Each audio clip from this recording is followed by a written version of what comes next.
Hello and welcome to the Sensibly Speaking podcast. This is Chris Shelton, the critical thinker at large. This is Ruth McLeod, the Southern Atheist. And we are coming to you with show number 16. Woo! The holidays are upon us. Damn it. That's right. This is... I'm excited. Well, I thought that we would be of good cheer this year and introducing the holidays, and we'll see if we can maintain this good cheer through the holiday season. We'll see about that one. Chris and I are actually recording this episode earlier than what we normally will, because normally we record on Thursday. Yep. And this Thursday happens to be Thanksgiving. Yep. And I'm being incredibly selfish, and I'm leaving town. Some people's kids. I know, right? And so for this episode, we're coming to you after the holiday dinner, obviously, but we still want to have a conversation about what it means to us, what it means overall for these holiday seasons. So we're coming to you from the past.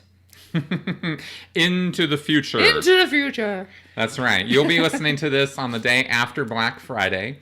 Hopefully you survived. Yes, hopefully you have survived.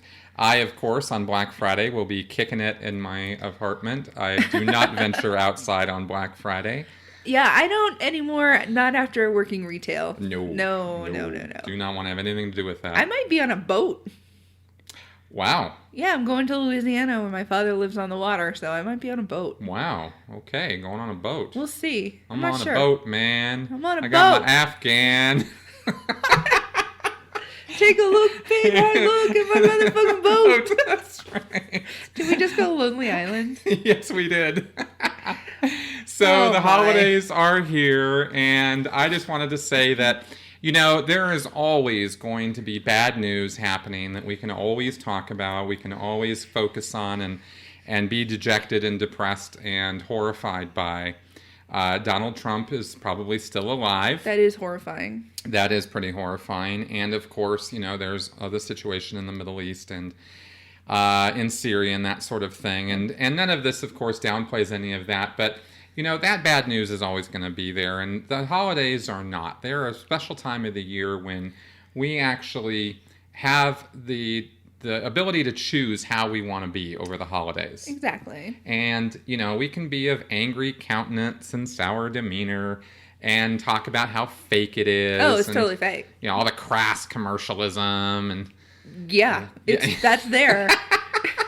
We can act that way, but let's not pretend that's not how it is. I mean, come on. I'm just saying that... it doesn't have to be that way, But it kind of is. Well, it doesn't have to be that way. We don't have to be angry about the fact that that's how it is. Fair enough.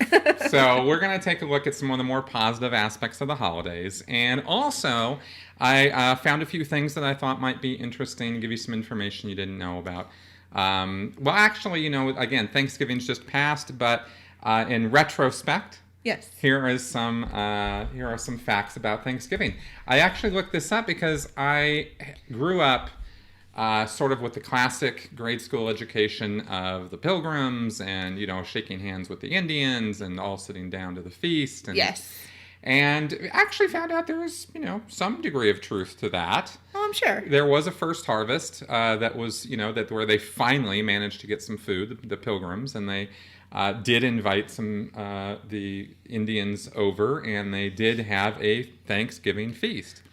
So are we gonna stick with the non-PC of Indians, or are we gonna say Native Americans here? Oh, well, that's just my classic education rearing its ugly head again, because I should be saying Native Americans. PC for the win. Sorry.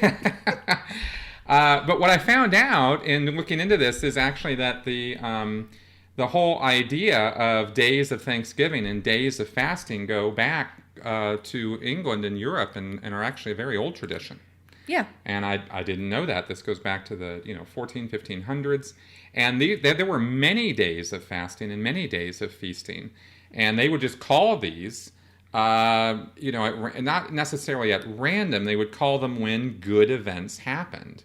Yeah. That called for, that they figured there were special blessings from God. Oh, well, obviously. Right.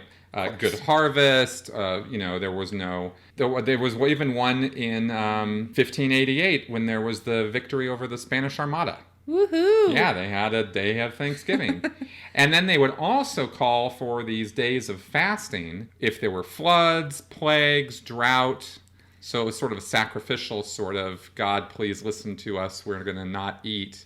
And maybe you could, do something nice for us because we're fasting. Oh, my creations, their tummies are rumbling. I should probably stop being a jackass? Something like that. Something like that. Oh, and what I was most surprised to find out about is that there was a day of Thanksgiving given in 1606 following the failure of the gunpowder plot. Guy Fawkes. That's right. That's right. And that day of Thanksgiving was actually called for to be an annual day of Thanksgiving to celebrate the Guy Fawkes, finding out that he was going to blow up Parliament. Right. And then that turned into Guy Fawkes Day. There you go. Yeah. So, and Canada also has a Thanksgiving? I did know that. That's different. Because Canada's pretty much awesome. Well, pretty much. Yeah. Yeah, pretty much. And so we have the 1621 celebration at Plymouth. In Massachusetts, right? Right. Which was the Good Harvest and the Pilgrims and the Puritans who'd come over here. And they had several days of Thanksgiving in early New England history. And there's a lot of controversy as to which one is the quote-unquote first Thanksgiving. And I'm not going to try to settle that Yeah, no, here. I don't think we need to. No, not at all. Just saying that, there were lots of days of Thanksgiving back then. But again, going a bit later, so they finally settled on something, and there was that first harvest and that sort of thing. Okay. And of course, through the Revolution and through that whole period, there were also lots of days of Thanksgiving. Even Washington proclaimed the first nationwide Thanksgiving celebration in America, November 26, 1789. As a day of public thanksgiving and prayer to be observed by acknowledging with grateful hearts the many and signal favors of Almighty God. That was George Washington. Wow. Yeah. And then we get forward in time, and just a couple other little interesting bits about it in terms of how the day was fixed. The final Thursday in November had become the customary date in most U.S. states by the beginning of the 19th century. Thanksgiving was first celebrated on the same date by all states in 1863. Okay. So that was kind of interesting to me. Huh. And that was by a presidential proclamation, Abraham Lincoln. That's a little bit later than I expected it to be. Me too. I did not know that. And that happened because there was a woman named Sarah Josepha Hale who had been writing letters to politicians for 40 years. Wow, that's dedication right there. That's right, trying to make this thing into a holiday.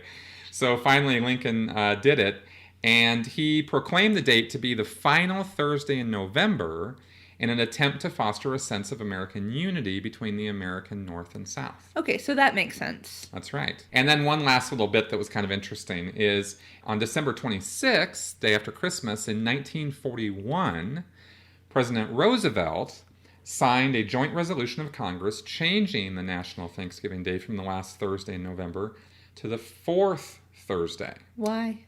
Because he wanted there to be more shopping time for the Christmas season. I knew it! That's right. I knew it! That's right. He was trying to...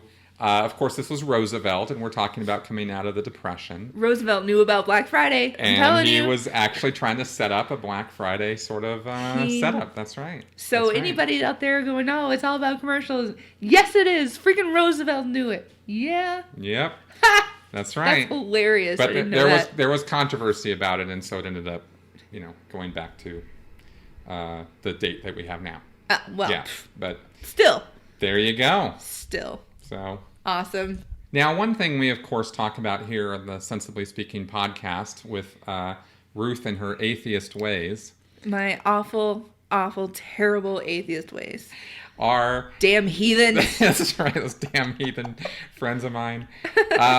Is, sometimes people talk about whether it is that atheists or non-believers should even be celebrating holidays or even be getting into holidays at all. I don't mean a lot of people, but it comes up, and it comes up every year. Oh, I hear it every single time. That's right. And I've always railed against this sort of thing because I haven't been a God-fearing anything my entire life, but I've always enjoyed the holidays. Oh, yeah, absolutely. You know, I think the holiday spirit is one of joy and celebration of life and living and the peace and brotherhood with fellow man. And sitting around the table and stuffing your face and arguing about politics and religion with your family. That's just part of it, man. Apparently, with some families, that is the way it goes. I was denied the fun and excitement of that sort of those holiday exchanges. Oh, I'm looking forward to it this year. But we do have a couple things we looked up here, and one of them are the top 7 reasons for all of us to celebrate the holidays. And this is actually an article that was in alternet.org, and it's 7 reasons for atheists to celebrate the holidays, but I'm modifying it for all of us because I think it applies to everybody. Absolutely. And reason number 7 is holiday traditions are comforting. Yes, they are. That's right. The human need for tradition and ritual seems to be deeply ingrained. It's comforting to do things at the same time every day or every year. Things we did as kids, things our grandparents and our parents do. And it's, there's a sense of continuity and community. Yeah, absolutely. Just like you said, the sense of being able to do something, the same thing over and over, the habitualness of it is very ingrained to our culture. It's very ingrained to the human needs and just basic instinct of what we do. Well, it is. To human beings. It very much is. And there's something to be said about routine and regularity in things. Mm-hmm. And also another thing that the holidays do is, the United States, and this is just occurring to me as I'm sitting here saying it, but, the United States is a very large landmass. Oh, yeah. And I don't, of course, the same could be said for Russia, the USSR. I mean, this is a huge tract of land. Yes. And you have all different kinds of weather and things like that, right? California, where I grew up, well, they don't really have weather. Yeah. Right. Isn't it just always like 72 degrees? Yeah, I did not really know what a white Christmas was until I moved to Minnesota when I was, and that was after I was 40 years old. Yeah. So the holidays, though, give us that regularity of, celebrating the holidays. Of course, down in Australia during Christmas, they throw another shrimp on the Barbie. Because it's summer down there. Shrimp on the Barbie. No, they do. That's no, I know. I'm laughing at your ridiculousness. That's all. Just saying. So, anyway, that regularity is one of the comforting things that we can get from the holidays. Yeah, and the different traditions that you're going to have. And it's speaking to the idea that we have a very large landmass, we also have a melting pot of cultures. And we were talking about this at the Hub on Sunday. We were talking about the different plates that you're going to see on people's Thanksgiving dinner. We have someone who has Scandinavian background, and they're from Wisconsin, and they're going to have pickled herring on their table. I've never had that before. I think I'll let you have mine. I'm not I don't think I'm going to dive into that one. I think you're going to be having mine, Like for me, I growing up in the South, partly Louisiana, partly Florida, we have jambalaya and gumbo and all sorts. And then adding to that, my stepmother is from the Philippines, so we have things like spring rolls and pancit and things like that. So, wow. So, we have this big... You literally have a melting pot. I literally have a melting pot in my family. But we, as a country, you can be on one side of the country and on a completely different side of the country, and your tables are going to look completely different. And there's going to be a huge difference in the kind of traditions that you'll start seeing. Some people already have their Christmas lights up, they have their tree up, and they've had it up for about 2 months now. Whereas in my house, if you put a tree up before Thanksgiving, that's sacrilege. How dare you? Exactly. It's one holiday at a time, darn it. Please. Please. That's a very good point. Yeah. Very good point. Number 6 is the holidays connect us with our ancestors. Well, there you go. And with the earth and the seasons. Some of what we were talking about in the last point. But, in modern civilized culture, we tend to treat the changing seasons largely as a fashion challenge and an excuse to complain. Yes. Right? Damn weather. That's right. But the changing seasons were actually really important in the lives of our ancestors, right? In fact, we're talking, when we go early ancestors, we're talking about matters of life and death. Yes. Right? And the winter solstice holidays came up as a way to mark those changes. Yes. And to celebrate the all-important return of the sun. Yes. Not the biblical sun. The literal S-U-N. sun. Yes, S-U-N. The soul, the sun. Yes. So celebrating the holidays reminds us of what life was like for the people who came before us. Yes. And reason number 5, presents. Mm-hmm. Not like a physical present, just like literally presents. Completely commercialism presents, presents here. Okay. Yeah. Pretty much, enough said. Gifts. Give me Yes. things. Give me things and give them to me now. All right. Number 4, the war on Christmas. And this I love. Oh, I'm so done. I'm actually just gonna go through this because from the article here, because this is just this actually rings so true for me. And I am not, pro-Christian. I'm not anti-Christian. But every year this comes around, and I watch this happen, and I just have to laugh at the antics. I don't remember signing up for this war, but please tell me about it. Well, watching Bill O'Reilly and the Christian right Why would you do such a thing? work themselves into an annual lather over the fact that A, not everyone in America celebrates Christmas. What? And B, some well-mannered businesses choose to recognize this fact by using ecumenical or secular holiday greetings. Damn bastards. Exactly. And some of watching these guys do this, the lathering that they get into over this, witness the Starbucks cup, right? Just the latest incarnation of this. Red Starbucks cup? It is actually some of the best up. free entertainment we could ask for. And, it might be bigoted if you actually look at what's going on there, right? And it's, it might even have some roots in, some not so nice things. But it is also very, very hilarious. Okay, and you know what? Speaking from a retail background that I have. Yes. I worked, you name the electronics store, I worked for it. All the ones in the mall with all the massage chairs, I worked there. All the big box stores with computers, I worked there.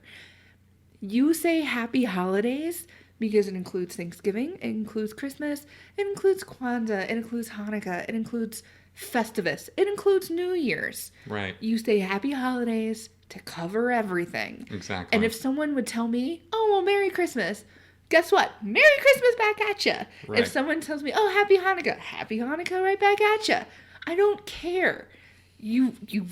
I've given you goods. You've given me money. Get out of my store, please. Right. Take whatever greeting you would like. But I would get yelled at for not saying it. I would get yelled at for saying it. I would get yelled at for anything. I had one woman argue with me when I said Happy Holidays, and she goes, Merry Christmas. And I went, Happy Hanukkah. And she just kind of stared at me. But it's just, it's such a silly thing to get upset about. Well, completely. And of course, the thing that just blows me away is, there's no shame there because these people have no concept in their head that they're the ones who are actually engaging in religious bigotry. Come on. By doing that. Yeah. That's actually the thing that I laugh at because they're such hypocrites. It's so mind-bogglingly stupid what goes on with this. What are you going to do? Boycott Target? Yeah, boycott Starbucks? I know. There really is not anything, I know. It's all pretty silly. And the retail people who work there don't give a damn about this argument. They don't care. They don't care. Well, guess what? The truth of the matter is, hardly anybody does. That's true. Unless Except you're for my aunt. Or a gun-toting preacher from Arizona who likes to make YouTube videos. Don't get me started. Oh, don't get me started. Number 3, the holidays connect us with the universe. Beg pardon? Yeah. Sorry, my atheist nonsense does not include this for whatever reason. No, check this out. Help me out. Axial tilt Okay. is the reason for the season. Yes. For many atheists, one of the greatest joys of atheism is that it opens up an awe-inspiring world of science. It's not that believers don't care about science, many of them do, but the passionate love of science is a defining feature of the atheist movement, and many of us will take any opportunity to gush about the topic ad nauseum. There you go. Okay. I definitely, I'm all into science, and I will remind anybody that axial tilt is the reason for the season. It's one of my favorite slogans during the holiday season. I was curious where the universe came into Thanksgiving dinner, because I'm all about that turkey. So, well, just simply put, the holidays are another excuse to, go gaga over science. Absolutely. So. And number 2, the music. Yes. That's right. I'm dreaming of a white Christmas. Said the 2 people from Beaches. I know. California, baby. Florida. So we do enjoy our holiday music. Actually, Ruth and I were kind of going on a little bit of a roll before the show started. We know way more Christmas songs and the words to Christmas songs than we knew. We do. Isn't that petrifying? It's a little scary. Yeah, it's a little scary.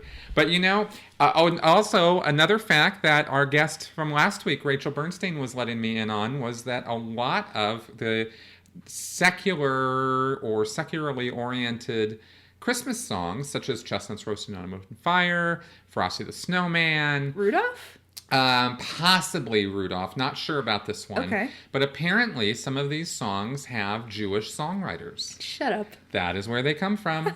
And that is why they're not necessarily Christmassy. They're holiday. Exactly. There you go. That's right.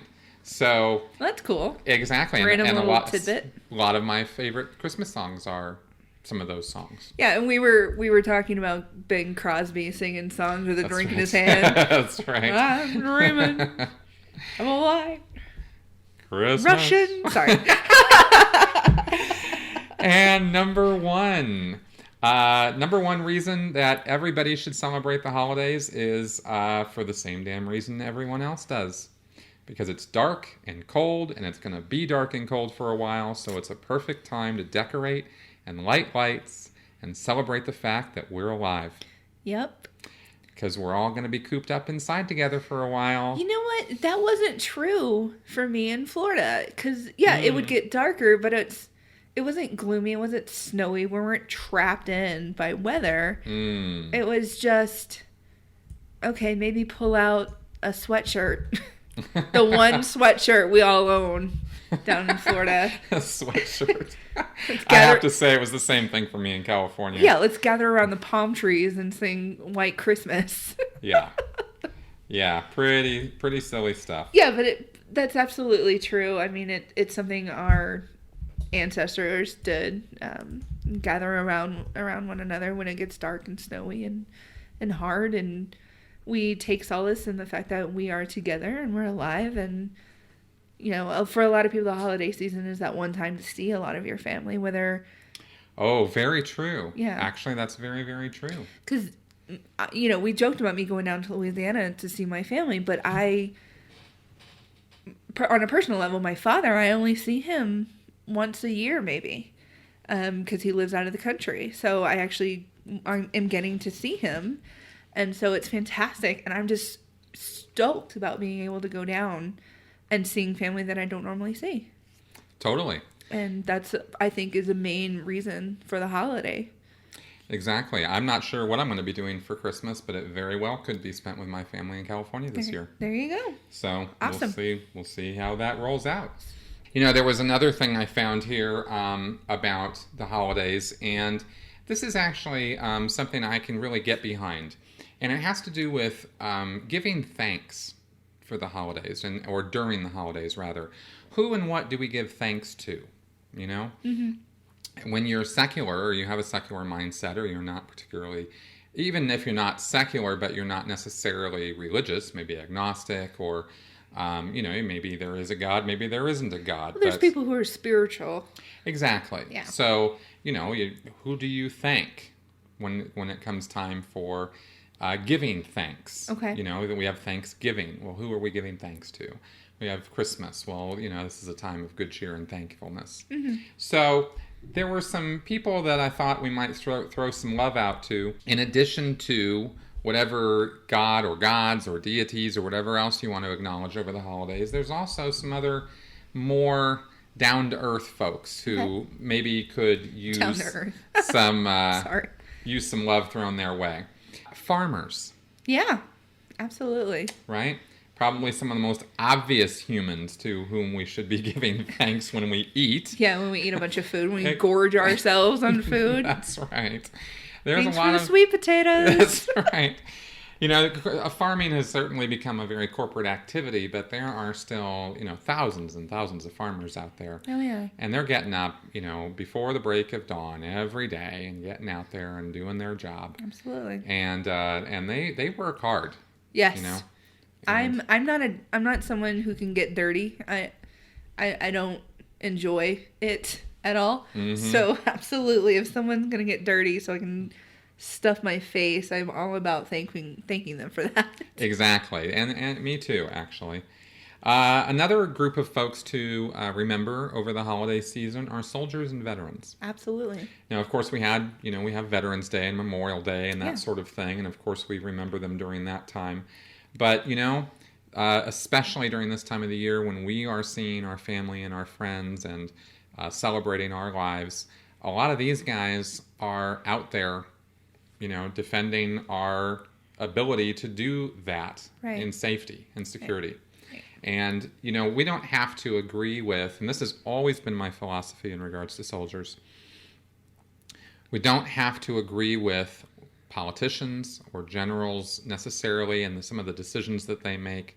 Some of I think our foreign policy over the last many decades has been a confederacy of dunces who are not particularly following any sort of coherent path. But the soldiers, the individual G.I. Joes out there who pick up a gun every day and go out there and say, I'm going to put my life on the line in some fashion or another in order to provide, safety and security to the rest of the nation. Those people very much deserve our thoughts, and, for those of you who, do this, our prayers or our good wishes or our thanks, over this time of the year. I don't have to agree with the war, but I will definitely stand behind any soldier. Exactly, and that's, like I mentioned, always been my philosophy. Yep. Another set of folks to remember during this time is doctors, and also something to be thankful for, which I think it's overlooked so often as the generations roll forward, are the miracles of modern medicine. Like vaccine that give us autism and stuff? Oh my God. Almost slapped you there. One thing that is very, very difficult for people to actually comprehend or understand is just how devastating some diseases were in the very recent past. Yes. And it's only been in the last few decades that we have been able to treat infections and other conditions reliably and consistently. Right. And we take so much for granted now over the last, I know I certainly have, in my generation, and I was born in 1969, right. We benefit so much from the advances that have been made in the field of medicine. Yes. For so many years, right? Right. And we didn't always have those. In fact, 100 years ago, we didn't have those. Like, even within the last 80 years, 70 years, people have died from fever. Exactly. Now I get a fever, I pop a Dayquil, I go on with my day. It's whatevs. That's right. That's right. And so that is very much something to be thankful for, yes. as well as the hard, dedicated work that doctors and nurses in every hospital across the nation and across the world, as well as, of course, those doctors and nurses who are out there in other countries, Doctors Without Borders, mm-hmm. right? Mm-hmm. The Red Cross, yep. right? All of these guys are out there fighting the good fight, just like the soldiers, right? And very much deserving of our remembrance. Doctors, nurses, lab techs, therapists, all of them. Yes. And we recently, with our friend Heath, who passed away in September, we saw how dedicated these people are, whether They knew him personally. Whether they think that this person's going to pay their bill, they don't care. They're just doing their job, and they're doing it because they give a damn. Correct. Yeah. Correct. Another group to look at in alignment with that are also engineers and modern technology. Now, if you think about this for just a second, and now is as good a time to think about this as any other time as Ruth strokes her iPhone. Excuse me. No. iPhone? No. Oh, this is a Samsung. wow. I'm all Android. Thank you good. very much. Hey, I Thank you very much. I sit corrected. Shh, with that iPhone. Whoa, I know. Whoa. What?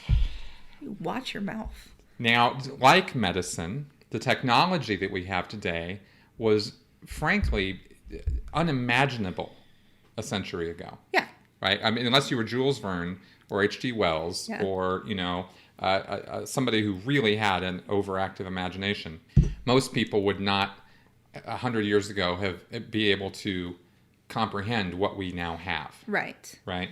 Lives are saved with medical technology, safety devices, better protection from the elements, and, of course, the internet. Yes. The ease with which we travel. Airplanes, cars, engineers. Yeah. Roads, bridges. That's right. Our infrastructure. That's being right. able to get food from one side of the country to the other. From one side of the world to the other. Are you kidding me? It's incredible. Exactly. And certainly something to be thankful for. Right. Science and scientists. Yes.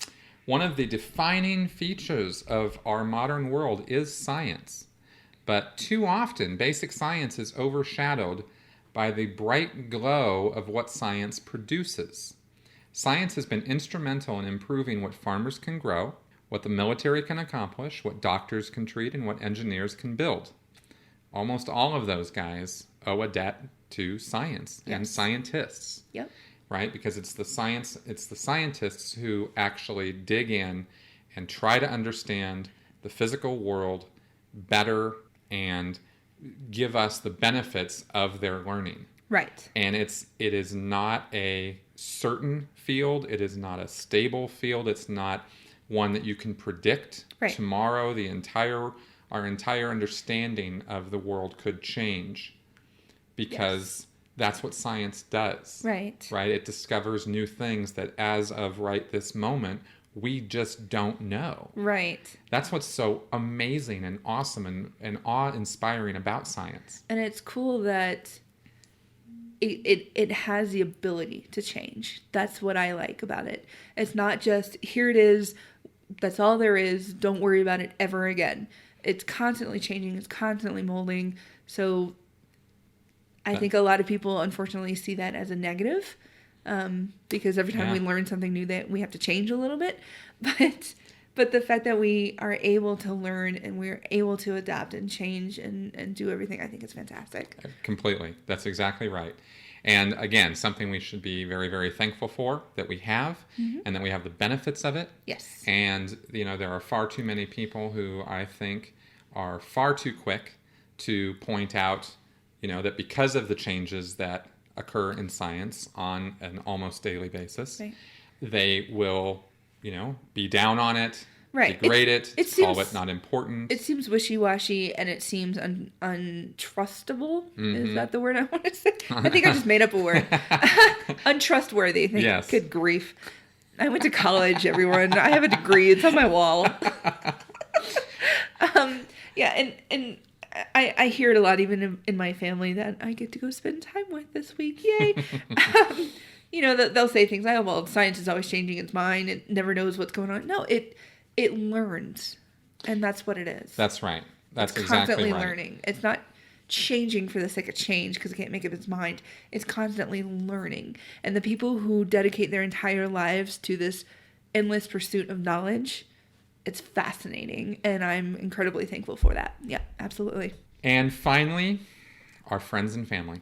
Of course. While we probably don't remember all the ones that I've already listed off, the friends and family are the ones that we are most dependent upon, are closest to us, and sometimes are the ones that we most take for granted. Yes. Because of that, right? The familiarity breeds contempt sort of idea. Yeah, I'm getting really used to seeing you like a couple of times a week. Yeah, pretty much. And, and I just kind of take advantage of just showing up at your house and being like, okay, let's do this. Well, it's just like I said. So I'm very thankful for you, Chris.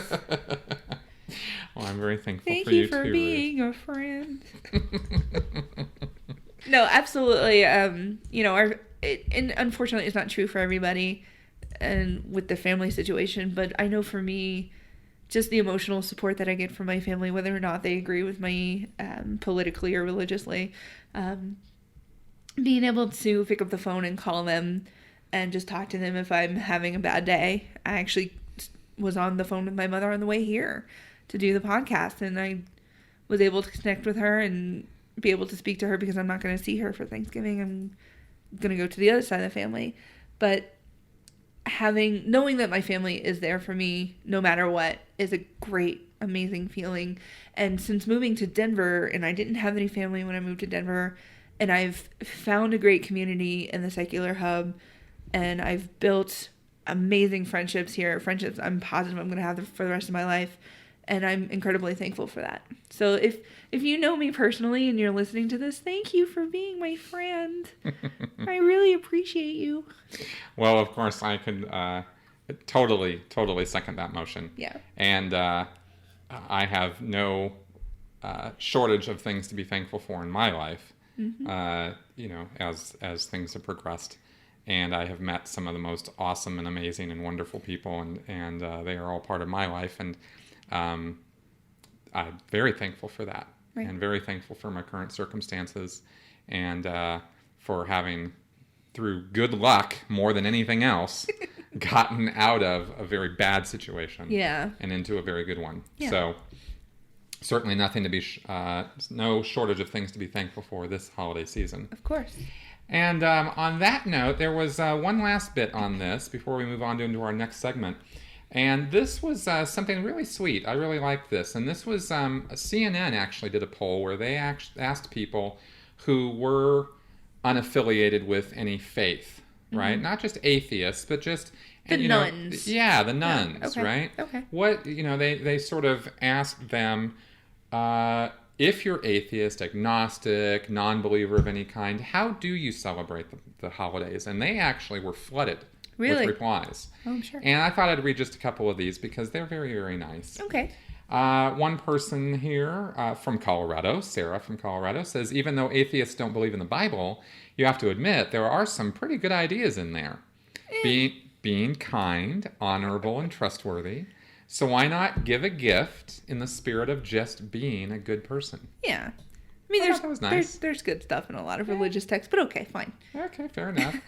Another person, Shannon from Illinois. I prefer to celebrate by teaching my kids the wonders of nature. Wow. How to pay attention to the earth's cycles, to enjoy the smell of fresh rain, and the sight of a forest covered in snow. That's cool. To me, these are things that are tangible and real, but just as beautiful and humbling as faith is to believers. I think people tend to associate the word awe with a religion, and that's really not the case. You can be completely in awe of nature, and I think that person is teaching their children how to be in awe of science and nature and the earth, and I think that's fantastic. Yeah, very much so.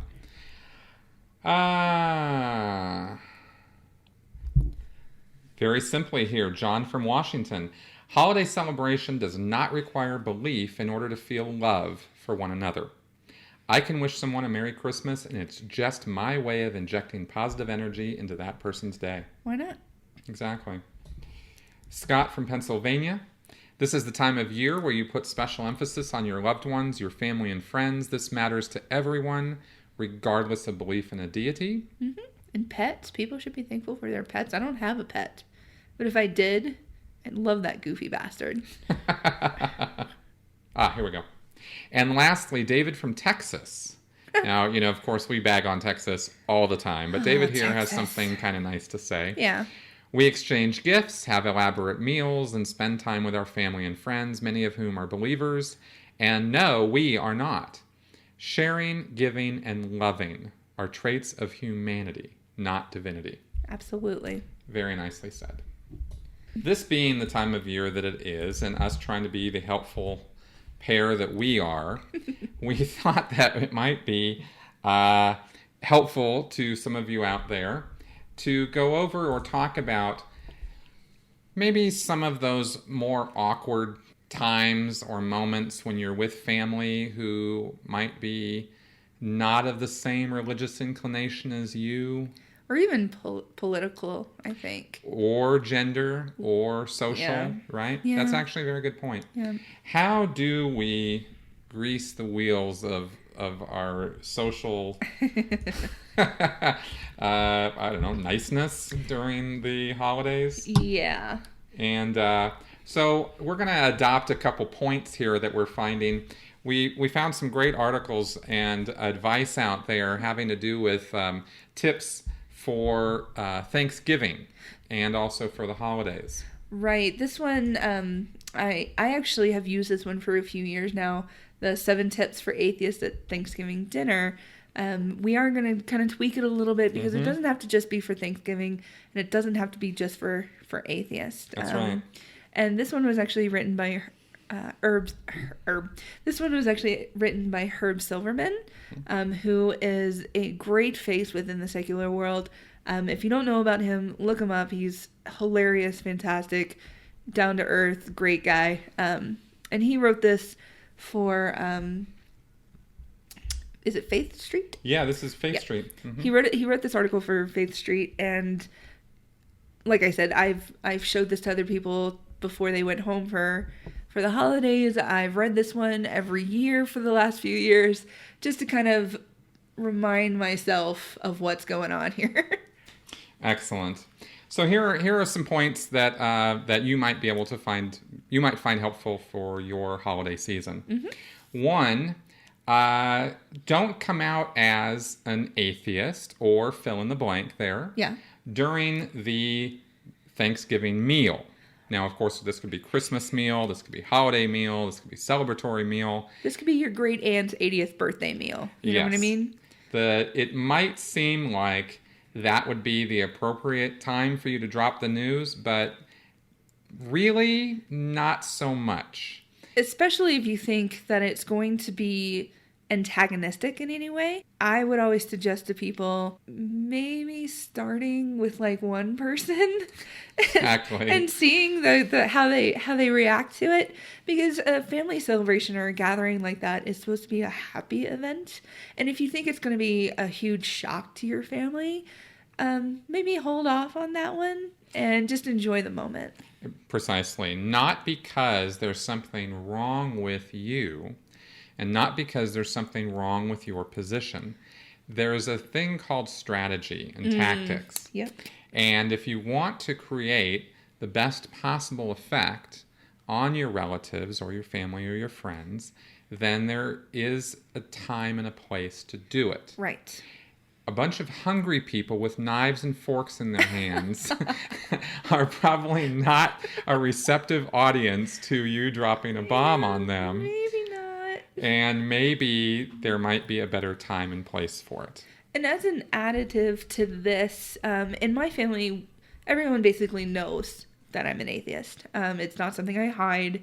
It's not going to be a big reveal at any event coming up soon.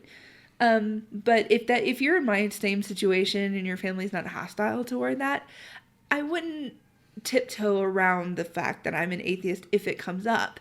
You know, if someone says something to me, and I might just say, oh, you know, I was at an atheist convention, and just continue talking like normal.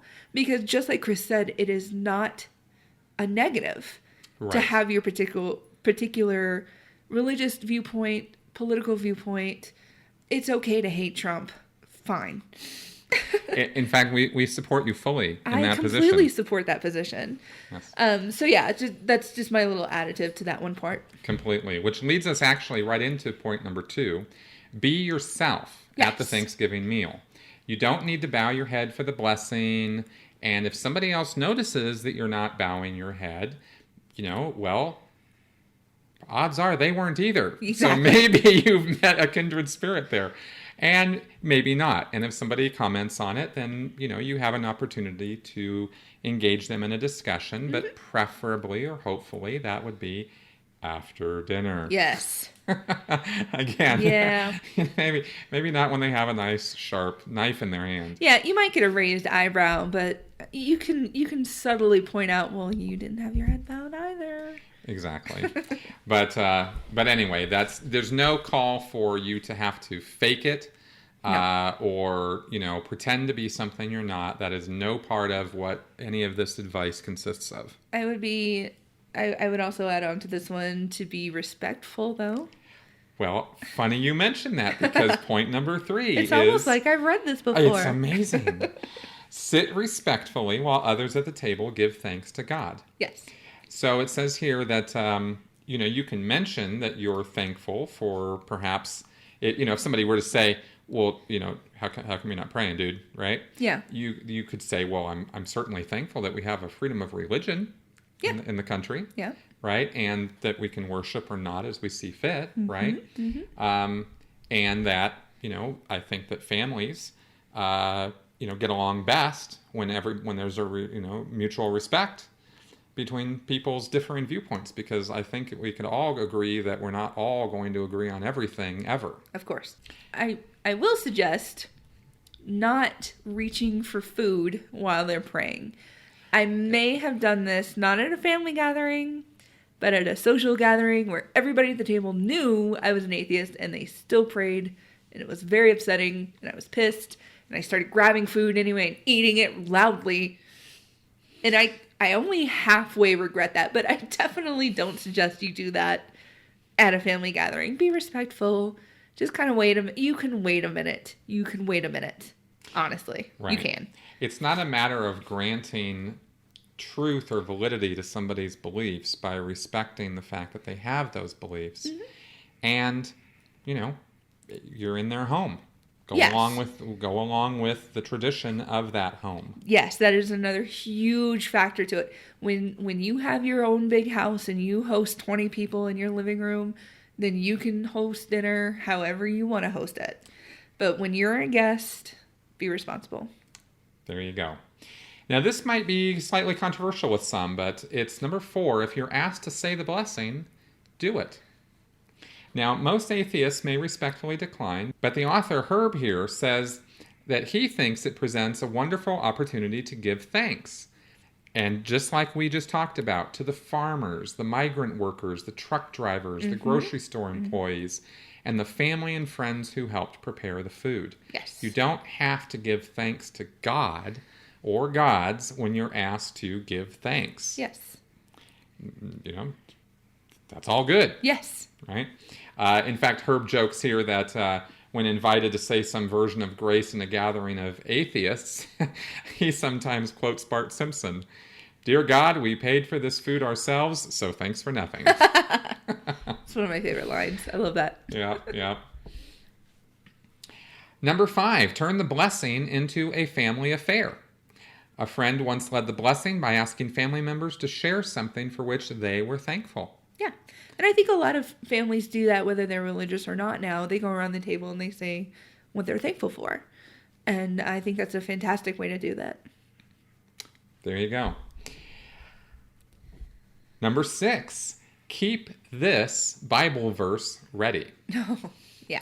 Corinthians 13:11 says, when I was a child, I talked like a child, I thought like a child, I reasoned like a child. Mm-hmm. But when I became a man, I put away those childish things. Yep. Yeah, when I became a man, I think it was fascinating to put away some things. Sorry. It was a stupid joke, and I saw the opportunity, and I took it. And she took it. She just went for it. It says here, you might get ready to share with your family what this verse means to you, but might want to be a little circumspect about suggesting that they also put away their childish biblical stories. Yeah, I actually have said this in speeches that I've given before, in lectures that I've given, meetings that I've hosted, to all my atheist friends. We don't have to be that asshole guy on the internet that's like, fight me about the Bible. We don't have to be like that. there's no need to be snarky, especially with your family. These are the people who are going to be a part of your life, whether you like it or not, for the rest of your life. So it's perfectly fine to say, I you know what, I don't know if I completely agree with this one suggestion, because sometimes throwing a Bible verse in someone's face can be seen as a little arrogant. And a little antagonistic and Yes. a little controversial. Exactly. I certainly wouldn't do it. Yeah, right. I offer it here as part of, what we're talking about, but it's not something I would do. Right. And, I've got preachers in my family. They'll probably throw something right back at me that I won't be able to come back And with. then you're in the middle of a totally awkward silence. Exactly. And I mean, if you can gracefully pull this one off, by all means, tell me how you do it. Yeah. And go for it. But it like we were saying before in the last point, you really need to be respectful when you're around your family. Sometimes they don't deserve it, but sometimes it makes you look better if you give respect when it's not deserved. Exactly. And as with, like we said last week, you're not going to argue somebody out of a cult. No. You're not going to change somebody's mind about their religious beliefs over the holiday dinner. Right. It's just not going to happen. Right. So it really just sets up a scene of uncomfortableness for everybody. Right.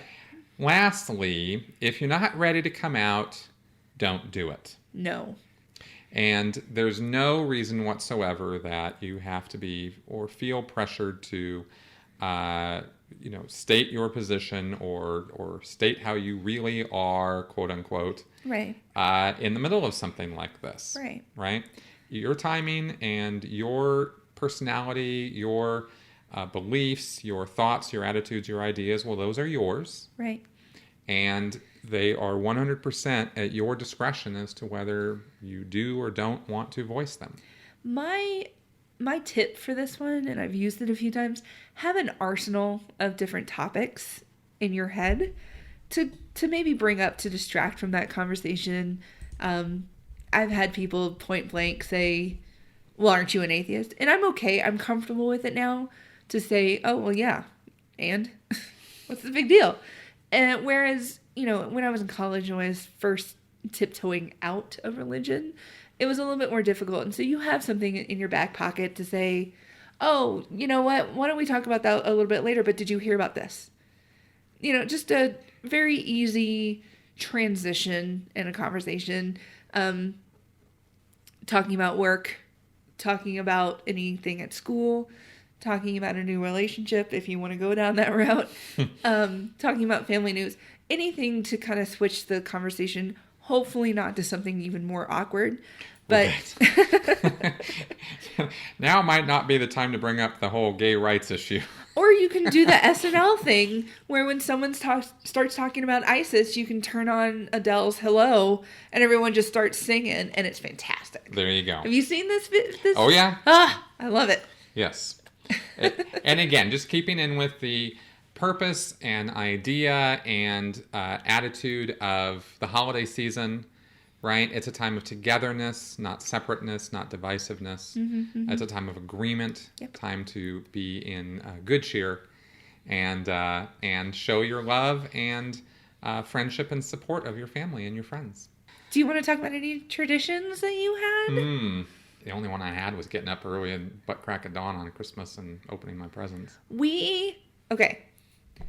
My family, we have so many traditions on Christmas. It's unbelievable. Really? I can go on. So my mother reads The Night Before Christmas. Doesn't matter how old we are. She reads it. We sit around and tell stupid stories, like the one time that I got into the fridge and threw eggs and cheese all over the kitchen. Or the time that I drank Pine Sol because I thought it was apple juice. Or the one time that I ate a whole bunch of Flintstones vitamins and we had to call poison control for like the 4th time. I was not... I sit here in dumbfounded amazement. That is awesome. This probably explains a whole lot. This explains so much. So my sisters and I we've always slept in the same room on Christmas night, on Christmas Eve. And so we would all wake up at the same time so that we would have opened presents at the same time. So nobody like ran out and started ripping open presents before anybody else got there. And to make sure that we wouldn't just rip them all open and my mom couldn't see our expressions, we had to open up one present at a time, and we took turns. Sure. Yeah. Sure. That makes sense. We also, let's see. I'm telling you, I've got so many traditions. It's ridiculous. Oh, it's awesome. It is awesome. My sisters and I do sister presents on Christmas Eve. So if I bought something I have 2 sisters. So I would buy one present for each of them, and they would, same all of us. And we would sit around on Christmas Eve and open our sister presents to each other. And so that was one thing to kind of bring my sisters and I together. Nice. Christmas morning, if my mother does not make chicken burritos for breakfast, I'm upset. Wow. Upset. That is a tradition. No. I actually went home. I'm 31 years old. I went home last year and I was like, Mom, where are my burritos? She went to the store on Christmas Eve to make sure she had everything to make me burritos the next morning. Wow. I don't know why chicken burritos. I don't know. Makes no sense. Wow. Well, I will say that... Christmas PJs. We do that too. Sorry. Oh, no, they're good. No, it's all good. We always had to match, my sisters and I. Wow. Yep. I will say that I have not had Christmas traditions in a good many years because I was part of a system that didn't really pay a lot of attention to Christmas or put a lot of value on it. Yeah. And in fact, Christmas was probably the worst time of the year for me. Yeah. I dreaded Christmas because of the nature of the work that I had to do. And so the last 2 years being out of that system have been a time where I'm sort of establishing what my traditions are going to be. Absolutely. That's fun. Yeah. And certainly speaking with my family, however, whether we're together or apart, yes, is certainly part of that. Mm-hmm. And appreciating my family and my friends. Yep. You know, and being in tight, good touch with them is probably about the only tradition I've really set up so far in the last couple of years. Okay. But I actually look forward to, establishing more as time goes on. So. And you know what? And it could be something that you don't even think is going to be a tradition, like chicken burritos. That's right. And then it just becomes a tradition. That's right. And it's really cool when things just randomly happen. So I'm looking forward to you and I being friends and coming up with traditions. I'm excited. Awesome. Woo! I am totally into it. Right here. Bam. Yeah. High five. Nobody saw that high five. That's right. It's all good. So with that, we will be wrapping up our show for this week. Yeah. Thank you very much for coming around and listening to us and being part of our holiday cheer. Thank you guys. I hope you had a great Thanksgiving no matter what you do on that Thursday, whether you have macaroni and cheese or if you have a full-on turkey dinner. So I hope you enjoyed it, and I hope you have a great holiday season. Talk to you next week. Now we're going to leave with Frosty the Snowman. Seriously, that's all we know. It's so ridiculous.